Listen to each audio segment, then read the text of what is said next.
Hey, little baby. I'm Miss Vega, and thank you for joining me in another episode. As I mentioned in my introduction video, I left teaching a few years ago, and since then, I've had some different jobs.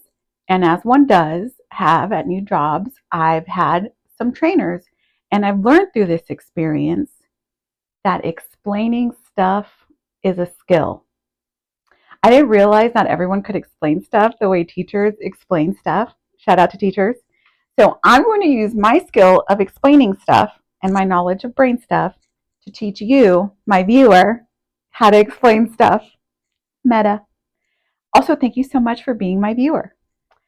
From my experience, people teach from a position of urgency, like a looming sense of a deadline or the idea that you should have this already. And what you want to do is slow down and teach for longevity. So, a mind trick that you can use to slow down is to teach your child as if they were your grandchild. This mind trick slows you down because you have to be metacognitive of not just your own thinking, but of another person's awareness. I'll show you how this looks on a visual. This visual is easily found on the internet. It's called Breaking Generational Chains. You probably assume yourself to be in this position. And yes, you are. If you're teaching your child in the present moment, you are teaching this person. However, what you want to recognize is that you're in fact preparing this person for them to become this person. So see how much time it actually is. You're doing it in the present moment, but you're actually allotted a lot of time until they become this independent person that's going to do the task. So there's no deadline or imminent test. And even if you don't have children, the way you teach a child becomes their inner voice when they're performing that task alone. So if they're cooking alone in the dorm, or if your student is taking a test, how do you want them to feel towards themselves while they're performing that task? Because the way we feel about ourselves correlates with our performance.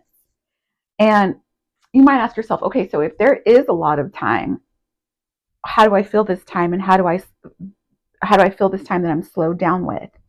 And what you do is you repeat yourself. And I noticed my trainers, for example, would be almost offended at having to repeat something to me when I was newly learning. And it doesn't matter if you're a child, an adult, the brain works the same way. It requires repetition to master learning. And so my trainers or people kind of go at it with this angle with like, I'm going to teach them once, and they're going to get it. And if they don't get it, one of us is wrong and it's not me. And the thing is, you think teachers are teaching a brand new lesson every lesson? Your kid would literally be Google.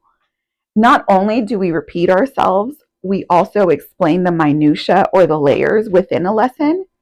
So you can see this if you've ever taught an older person how to use the internet, for example. You have to teach them something that feels intrinsic to you, like this is the search bar and this is the enter key.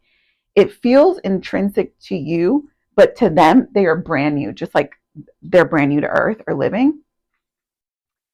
And with if you're teaching your child, for example, cooking, this would look like teaching them how to use a measuring spoon one day, and then on another day, totally unrelated, you would teach them the order of how you heat things, and perhaps you would explain why. And in this way, you're actually teaching them a broader skill, not just to teach one recipe, but you're teaching them a broader skill of cooking instead of having them memorize steps for a very specific or narrow practicality over time.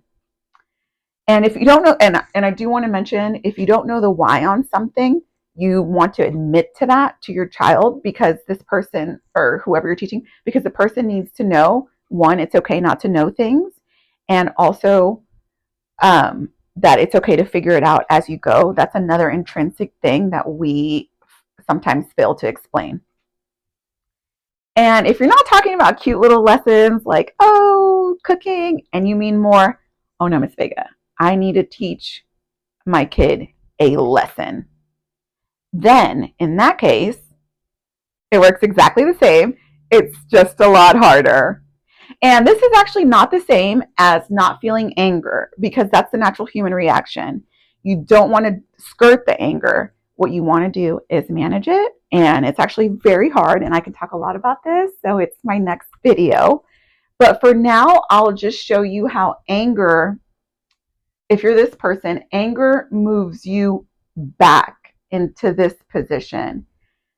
And we don't want to move back, right? It's an election year and we use that phrase a lot. I don't want to move back.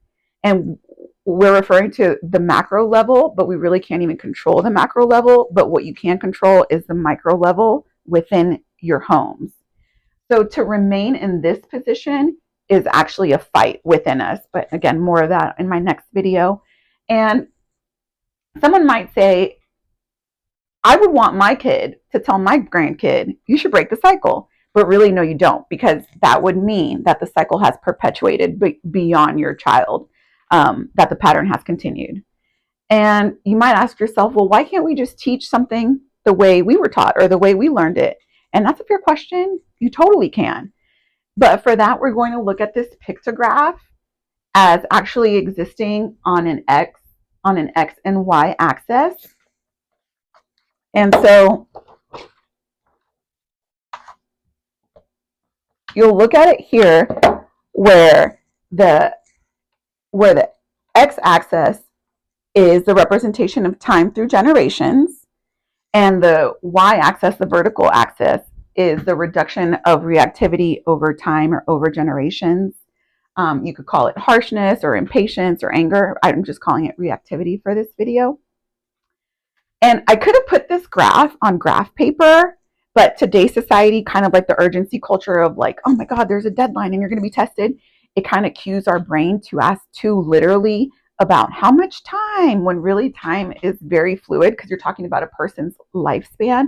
And also it could be influenced by outliers like, I don't know what, just different outliers, adoption or different lifespans.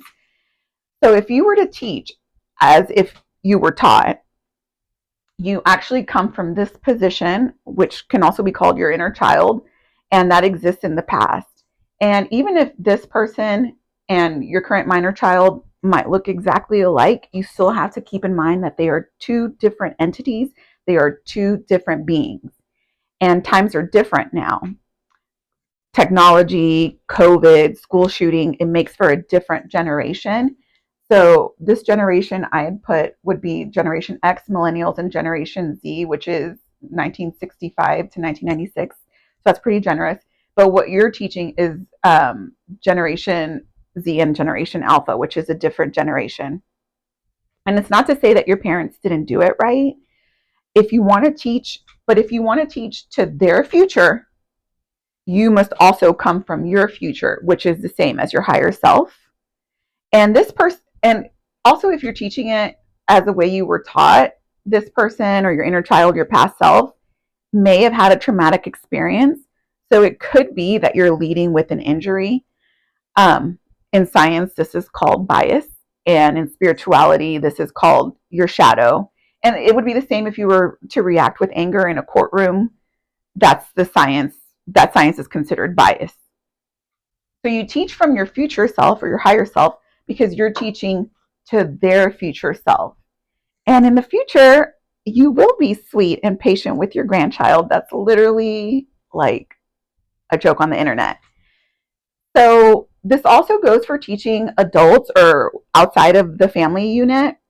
If you're a trainer, if you're training an adult in something, you teach them as you would want them to teach the next person.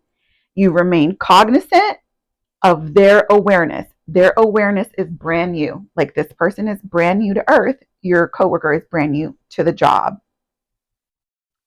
And you continue to repeat yourself when you have to, and you remain unfazed. Like you don't show like annoyance over having to repeat yourself, and you still explain the layers.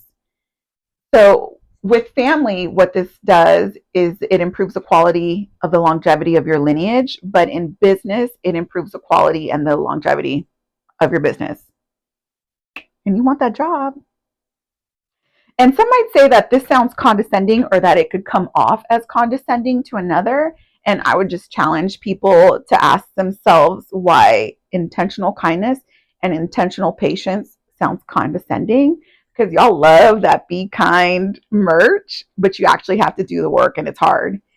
Um, and so I want to say that you don't have to do this every single time with every single thing, or you'd become a Zen master.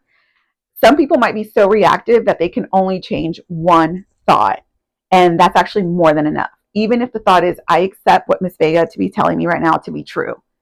And you can even view it right here, like if you're a very reactive person, it would actually be freaky if you just flipped and the next day you were just like super patient. So one thought is what changes the meter. Because I'm explaining this really like sweetly and slowly. And if you know yourself to be a reactive person, then this actually can be kind of hard. And if you do become a Zen master, just kidding, sort of, then what you do is you break the pattern. See, cycle breaks down and you begin a new pattern within your same family lineage. And the new pattern is where this was a reduction of reactivity. This is the increase of gentleness or kindness or thoughtfulness or loving kindness, whatever you want to call it. And it would be the same with your business. You would start a new tone for your business. And lastly, if you're a kid, thank you so much for watching this video. And actually, kid, you're ahead of the game because adults have to do all of this in order to meet you at your level. And you're already at that basically chill level. That's what they're wanting. So if you're a kid, explaining something to someone to where they really learn it will actually help you understand it more deeply, because knowing how to do something and knowing how to explain that something require different parts of your brain. I also wanted to say that I wanted to call this video Jen versus Jen, like generational trauma versus gentle parenting, but nobody would have watched it. So thank you so much for watching my video.